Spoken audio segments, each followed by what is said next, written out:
Myself Arya Rastar. And myself, Asmi Javendra Kolchi. We are from Standard 8.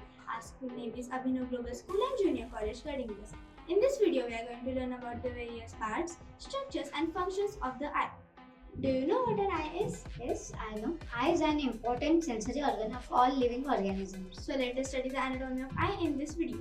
This model in front of you represents the parts of the eye. So, parts of the eye are as follows. Conjunctive. Conjunctive is the thin transparent membrane covering the eyelids and sclera of the eye. Its function is to produce mucus and tears. Eyelids, which protect the eyes from entering the dust particles, and it also helps tears to be spread all over the cornea.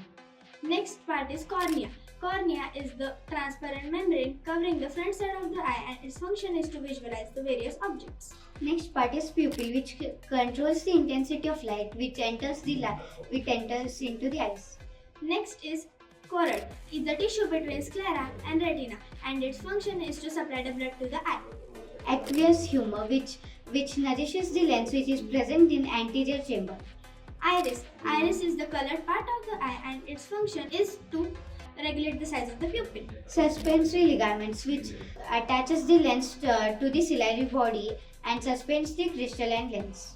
Next is retina. It is the light sensitive part of the eye, and its function is to convert the light into electrical signals. Vitreous chamber, which is present in the posterior chamber, which is occupied by the vitreous gel.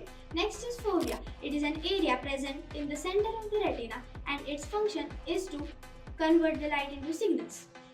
Sclera, which are the outer fifth-sixth part of the eye, which is made up of fibrous tissues.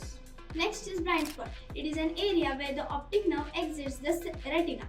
Next is the blood vessel, which carries the blood to the towards the eyes. Thank you. you.